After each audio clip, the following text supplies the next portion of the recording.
Donc on va entamer cette première séance par une petite présentation du système nerveux central et périphérique. Alors ce tutorat online va entrer dans le cadre de l'enseignement à distance que Tipedia va essayer de vous procurer pendant cette période de confinement. On a décidé de commencer par la présentation du système nerveux central et périphérique afin d'introduire le nouveau chapitre, la nouvelle unité de neurophysiologie qui est enseignée en deuxième année. Alors on va commencer par une petite introduction. Qu'est-ce que le système nerveux central et périphérique, leurs différences, que ce soit en anatomie ou en physiologie, leurs fonctions et ce qu'il faut retenir de tout ça. Alors ce sera une présentation assez courte, entre 15 et 20 minutes maximum. Ce sera juste pour vous familiariser un petit peu avec le système nerveux avant d'entamer le reste du chapitre qui va venir dans les jours suivants. Alors, tout d'abord, le système nerveux en définition, classification. Il faut savoir que notre système nerveux est divisé en deux grands groupes, le système nerveux central et le système nerveux périphérique. Alors, pour le système nerveux central, on peut le diviser en trois. On a la moelle spinale, qui est logée dans la colonne vertébrale. On a le tronc cérébral, qui est logé dans la boîte crânienne, au niveau de la fosse postérieure, et les hémisphères cérébraux, qui sont également à l'intérieur de la boîte crânienne. Pour les systèmes nerveux périphériques, on le divise en deux également. On a le système nerveux autonome, qui va un petit peu s'occuper de toutes les fonctions involontaires de notre corps, tout ce qui est métabolisme, etc. Et le système nerveux somatique qui va s'occuper plutôt de la partie volontaire, tout ce qui est mouvement, muscles squelettiques, etc. Alors pour bien comprendre l'anatomie et la classification du système nerveux, surtout central, il faudra revenir à son embryologie. Alors il faut savoir que l'embryon, au tout début de sa maturation, est au stade tridermique. Il va posséder trois couches. On a d'abord l'ectoderme ou l'ectoblaste. On aura ensuite le mésoblaste. Et en dessous, on aura l'entoblaste. Alors, de l'ectoblaste, on va avoir la formation de ce qu'on appelle la crête neurale, qui va donner le précurseur du système nerveux central, qu'on appelle le neurectoblaste. Alors, ce neurectoblaste, il va former ce qu'on appelle des vésicules. Alors, au tout début, on aura la formation de trois vésicules. La première vésicule, c'est ce qu'on appelle le prosencéphale, qui est tout en haut, ensuite le mésencéphale qui est au milieu, et enfin le rhombencéphale. Alors ces trois vésicules, suite à la maturation, certaines vont se diviser, certaines vont rester telles quelles. Celles qui vont se diviser, c'est le prosencéphale et le rhombencéphale. Le prosencéphale va donner le télencéphale, qui sera à l'origine des hémisphères cérébraux, et le diencéphale, qui sera à l'origine du diencéphale. Le mésencéphale va rester tel quel, et le rhombencéphale va se diviser en deux. Il va donner le métencéphale, qui sera à l'origine du tronc cérébral et du cervelet. Et il va donner le myélencéphale, qui sera à l'origine du bulbe rachidien. Alors tout ça pour dire que de caudal en rostral, on aura d'abord en bas le bulbe rachidien ou la moelle allongée, suivi du tronc cérébral et en arrière le cervelet, ensuite le mésencéphale ou les pédoncules cérébraux, puis le diencéphale qui sera entouré par les hémisphères cérébraux. Très bien. On va commencer par le système nerveux central, qui est composé donc de la moelle spinale, le tronc cérébral et en arrière le cervelet, et enfin les hémisphères cérébraux. Alors ce qu'on voit ici, c'est une vue latérale de la partie plutôt supérieure du système nerveux central. Alors on a ici les hémisphères cérébraux, on a le cervelet en arrière, on a le tronc cérébral ici, et tout cela va se continuer par la moelle spinale. Alors on va commencer donc par la moelle spinale. La moelle spinale, c'est un cordon qui va lier euh, le, le- le cerveau à la périphérie, c'est-à-dire que toute information qui doit aller du cerveau vers la périphérie doit passer par la moelle spinale, et toute information qui va de la périphérie vers le cerveau doit obligatoirement passer par la moelle spinale. C'est une sorte d'autoroute des influx nerveux. Alors elle est située au centre de la colonne vertébrale, dans le canal de la colonne vertébrale. Elle va s'étendre du trou occipital, ici, jusqu'à l'espace intervertébral L1, L2, où elle va se terminer par ce qu'on appelle le cône médulaire. En dessous du cône médulaire, pardon, vont s'élancer des petites racines rachidiennes qui vont former ce qu'on appelle la queue de cheval. La moelle spinale est formée de segments. Alors, il faut savoir que les segments de la moelle spinale ne sont pas forcément en rapport avec les vertèbres. C'est-à-dire que, par exemple, ici, si le segment C1 est plus ou moins proche de la vertèbre C1, en bas, on aura les racines rachidiennes, par exemple, des segments L1 qui seront là, alors que la vertèbre L1, elle est située ici. Donc les segments médulaires ne sont pas forcément en rapport avec les vertèbres, avec les vertèbres qui portent le même nom. Le tronc cérébral ensuite. Alors le tronc cérébral, c'est comme un petit pont qui va relier la moelle spinale au cerveau. Alors bon, le tronc cérébral il est formé de trois parties. Nous avons en bas le bulbe rachidien ou la moelle allongée. Alors la moelle allongée qui va donner naissance à plusieurs nerfs crâniens, la moelle allongée où va cheminer la partie la plus importante du faisceau pyramidal qui va contrôler nos mouvements volontaires. On a également le pont, qui est la partie la plus protubérante du tronc cérébral, d'où son ancien nom, la protubérance. Cette protubérance va servir de liaison entre le tronc cérébral et le cervelet qui est en arrière. Et enfin, le mésencéphale qui n'est pas représenté dans ce schéma et qui va représenter un petit peu les pédoncules cérébraux, qui sont une sorte également de liaison entre le tronc cérébral et le cerveau et les hémisphères cérébraux. C'est ce qu'on appelle le mésencéphale. Alors le mésencéphale est composé en avant des pédoncules cérébraux et en arrière ce qu'on appelle du tectum et du tegmentum, c'est-à-dire ce qu'on appelle les tubercules quadrijumeaux ou la plaque quadrijumelle qu'on verra en détail un peu plus tard en physiologie. Pour le cervelet, alors le cervelet c'est un petit cerveau, d'où son nom, il est situé ici en arrière du tronc cérébral. C'est un cerveau qui est involontaire et inconscient. C'est un cerveau qui est involontaire et inconscient, situé juste en arrière du pont. Alors le pont va servir de quoi? Ben, il va servir de liaison, il va contenir les neurones qui vont lier le tronc cérébral, la moelle ou le cerveau au cervelet. Donc toute information qui doit arriver au cervelet passera obligatoirement par le pont. Le tronc cérébral et le cervelet ici sont situés dans une cavité anatomique qu'on verra tout à l'heure et qu'on appelle la fosse postérieure. Alors pourquoi c'est important de connaître cette fosse postérieure? Ben parce qu'il y a certaines tumeurs, notamment chez l'enfant, qui se développent aux dépens de la fosse postérieure et qui auront certains signes cliniques caractéristiques qui pourront les identifier. On arrive enfin au cerveau. Alors le cerveau il est situé dans la boîte crânienne. Il est composé de deux hémisphères. Ici on a une vue médiale d'un hémisphère. Et il est composé également du diencéphale. Alors, les deuxièmes années, comme vous le savez, le diencéphale, c'est là où est-ce qu'on trouve le thalamus, l'hypothalamus et l'hypophyse, donc le complexe hypothalamo-hypophysaire. Alors, les hémisphères cérébraux, ils sont très très riches. Les hémisphères cérébraux, ils sont très très riches ils sont riches en substances grises, c'est-à-dire qu'ils sont riches en noyaux, en corps cellulaires. Et comme la substance grise et les corps cellulaires sont très richement interconnectés entre elles, forment beaucoup de synapses, ben, c'est-à-dire que le cerveau constitue le centre de traitement des influx nerveux qui arrivent, et aussi, par exemple, C'est de là que vont naître des influx nerveux, comme dans le système pyramidal par exemple, et ces influx nerveux vont être responsables de notre motricité, de notre sensibilité, de nos facteurs cognitifs, etc.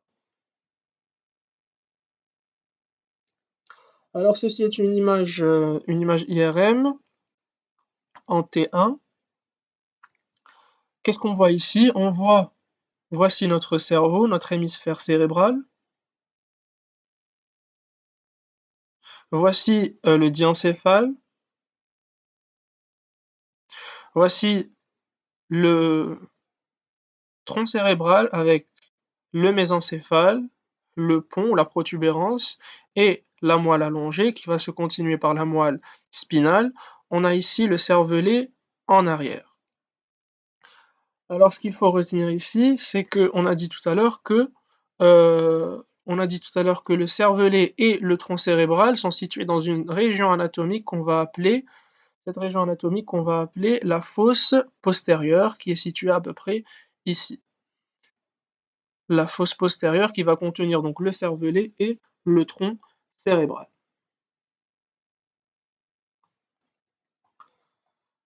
Aussi grande différence au niveau du système nerveux central. Grande différence au niveau du système nerveux central, eh bien, c'est que la disposition de la substance blanche et de la substance grise est différente selon où est-ce qu'on se trouve dans le système nerveux central. Alors, comme on le sait, au niveau du cerveau, c'est le cortex qui est riche en substance grise, qui est riche en corps cellulaire. Et ce cortex, comme vous le voyez ici, comme on le voit ici, c'est le lieu de naissance de l'influx nerveux. Donc il est riche en corps cellulaire et c'est de la substance grise. Tandis que la substance blanche, elle est plutôt riche en fibres nerveuses, donc en axones. Tout le contraire de la moelle spinale où la substance grise ici, elle est plutôt centrale. La substance grise dans la moelle spinale, elle est centrale, tandis que la substance blanche, elle est périphérique. Donc ici, on a les corps cellulaires qui sont situés au niveau du centre de la moelle, tandis que la substance blanche sera en périphérie justement pour aller communiquer avec la périphérie. Donc en gros, la grande différence, c'est que au niveau du cerveau, au niveau des hémisphères cérébraux, la substance grise, elle est périphérique, c'est le cortex cérébral qui est riche en corps cellulaire et en noyaux, tandis que la partie centrale, elle est riche en axones, donc en myéline, donc en substance blanche, tout le contraire de la moelle spinale, où la substance grise, riche en corps cellulaire, est plutôt centrale, et la substance blanche, elle est périphérique. Alors, il faut savoir qu'au niveau des hémisphères cérébraux, eh bien, on a une partie, on a au sein de la substance blanche quelques amas de cellules, un amas de substance grise qu'on appelle des noyaux, ce sont les noyaux gris centraux, également présents au niveau du système nerveux, au niveau pardon, du tronc cérébral qui forment les noyaux propres du tronc cérébral. Donc, au sein de la substance blanche dans les hémisphères cérébraux, au sein de la substance blanche dans l'encéphale, eh bien, on peut trouver des amas de substance grise, des amas de noyaux, des amas de corps cellulaires qui vont former des noyaux. Quand ils sont au niveau du cerveau, des hémisphères, on va plutôt appeler ça les noyaux gris centraux. Quand ils sont au niveau du tronc cérébral, on appellera ça plutôt les noyaux propres du tronc cérébral. Chaque partie du tronc cérébral possède des noyaux qui vont donner naissance soit des nerfs crâniens, soit ce seront des terminaisons de relais de conduction, etc. On verra ça dans un prochain cours. Pour le système nerveux périphérique, alors on va le diviser en deux, le système nerveux autonome et le système nerveux somatique. Alors pour le système nerveux autonome, aussi il est divisé en deux. On a le système nerveux sympathique et le système nerveux parasympathique. Alors le système nerveux sympathique, comme on le sait, c'est ce qu'on appelle le système fight or flight, c'est-à-dire combattre ou fuir. C'est le système nerveux qui va entrer en action lors d'un état de stress. Donc il va causer une augmentation du métabolisme, une tachycardie, des sueurs, une vasoconstriction périphérique, avec, avec augmentation du flux sanguin vers les organes nobles. Il va aussi entraîner une diminution de tout ce qui est digestif et urinaire, donc il va entraîner une diminution de la motricité digestive, une hypertonie des sphincters, etc.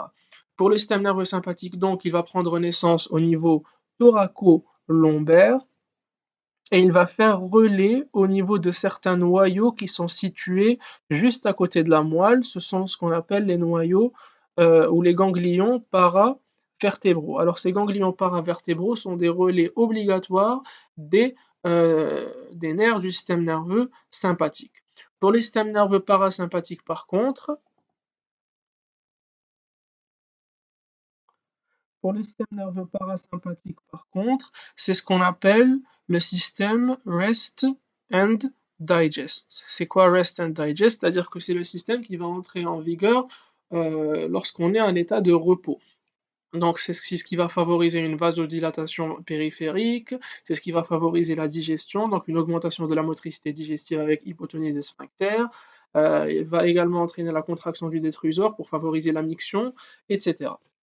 Lui, il prend naissance plutôt en céphalo-sacré. Et il ne fera pas relais au niveau de ganglions paravertébraux comme pour le système nerveux sympathique, mais il fera relais dans des petits ganglions qui sont directement situés au niveau de la paroi des organes à innerver. C'est un petit peu comme les plexus de Meissner et Auerbach qu'on retrouve dans le système digestif. Donc le système nerveux autonome, il est divisé en deux. On a le système nerveux sympathique et parasympathique. Le système nerveux sympathique, c'est celui qui va entrer en action lorsqu'on est dans un état de stress, c'est fight or flight, donc tachycardie, vasoconstriction périphérique et inhibition de la digestion et de la miction.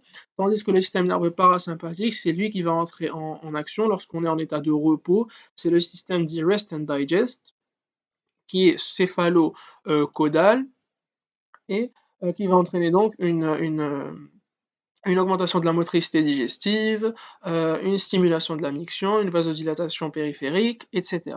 Donc on en a fini avec le système nerveux autonome. On va passer au système nerveux somatique. Donc le système nerveux somatique, c'est celui qu'on a étudié en première année, c'est-à-dire tout ce qui est nerfs qui vont innerver nos muscles. Donc c'est la motricité volontaire. Et ils seront également responsables de la sensibilité cutanée, bien sûr.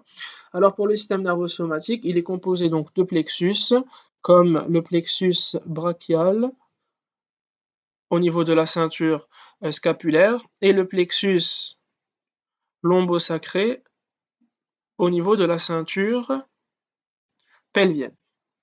De ces plexus vont se former des troncs nerveux, puis des nerfs périphériques, tout ce qui est nerf brachial, nerf ulnaire, nerf radial, et en bas tout ce qui est nerf sciatique, nerf fémoral, etc., qui vont venir innerver notre peau, nos membres, nos muscles, notre paroi abdominale, etc. C'est ce qu'on appelle le système nerveux somatique.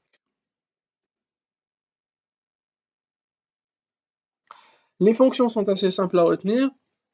Et c'est ce qu'on va étudier prochainement en physiologie, c'est ce qui nous importe.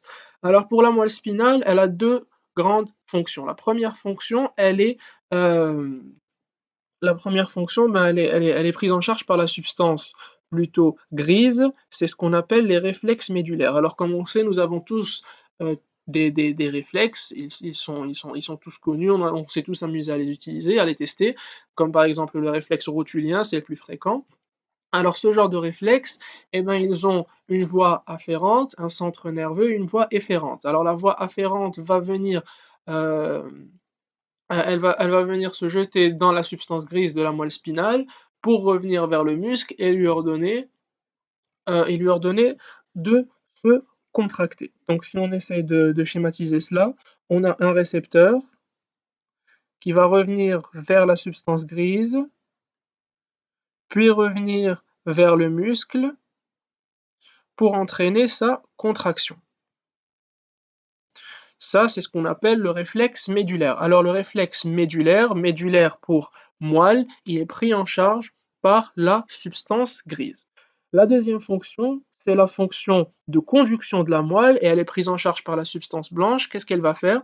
Eh bien, cette fonction de conduction de la moelle, elle va faire en sorte d'acheminer les informations, les influx nerveux de la périphérie vers le cortex cérébral en passant par différents relais.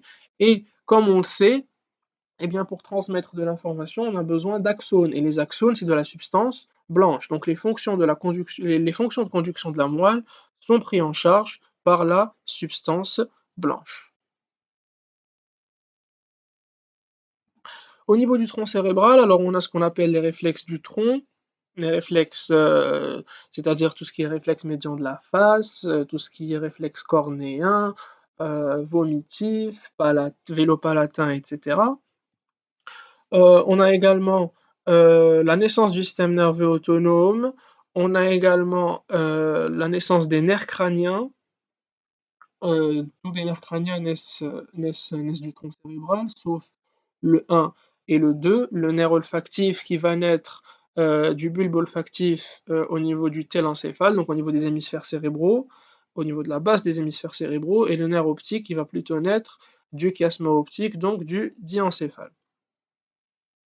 On peut rajouter une autre fonction du tronc cérébral. Cette fonction, c'est la régulation supraspinale des réflexes médulaires, dont on va parler lors d'un prochain cours. Au niveau du cervelet, alors le cervelet, comme on a dit, c'est un petit cerveau involontaire, donc il va essayer de s'occuper de tout ce qui est fonction involontaire de notre corps, donc la statique, le fait de tenir debout en équilibre, et la coordination des mouvements. Donc comme on le sait, enfin comme certains d'entre vous le savent peut-être, il y a des gens qui ont eu des, des lésions du cervelet qui ne peuvent plus coordonner leurs mouvements, ce qu'on appelle l'adiadocosynésie, ou encore qui ne peuvent plus tenir debout, c'est ce qu'on appelle l'ataxie. Et bien, toutes ces fonctions sont prises en charge par le cervelet lorsqu'il est complètement sain. Au niveau du cerveau, donc la principale fonction du cerveau, c'est ce qu'on appelle les fonctions supérieures. Et les fonctions supérieures sont définies par l'intégration des influx nerveux qui naissent par la périphérie et arrivent au cerveau, et enfin les fonctions de cognition, donc tout ce qui est mémoire, tout ce qui est praxie, etc. Donc si on essaie de reprendre, la moelle spinale, c'est donc les réflexes et les fonctions de conduction. Au niveau du tronc cérébral, on a les différents réflexes des nerfs crâniens, on a la naissance du système nerveux autonome, on a la naissance des nerfs crâniens sauf le 1 et le 2, on a la régulation supraspinale des réflexes médulaires. Au niveau du cervelet, c'est tout ce qui est involontaire, donc la statique et la coordination des mouvements. Et au niveau du cerveau, on aura une fonction d'intégration et une fonction de cognition. Donc, ce qu'il faut retenir, c'est que le système nerveux est divisé en deux, donc c'est le système nerveux central et périphérique. Le système nerveux périphérique est représenté par son contingent somatique qui va venir s'occuper de tout ce qui est mouvement volontaire de notre corps, donc il va donner naissance au plexus et au tronc nerveux et aux nerfs qui vont innerver nos muscles et notre peau, et son contingent autonome, le système nerveux sympathique et le système nerveux parasympathique. Donc le sympathique, c'est le fight or flight, état de stress, et le système nerveux parasympathique, c'est le rest and digest, donc un état de repos. Le système nerveux central, lui, est représenté par la moelle spinale, le tronc cérébral avec en arrière d'elle le cervelet et le cerveau. La moelle spinale qui va s'occuper des fonctions de conduction et des réflexes médulaires, le tronc cérébral qui va donner naissance au un nerf crânien avec leurs différents réflexes, ainsi que la régulation supraspinale des réflexes médulaires, le cervelet qui va s'occuper de tout ce qui est involontaire, donc tout ce qui est euh, station debout, statique et coordination, et enfin le cerveau avec ses fonctions supérieures, cognition, intégration, etc.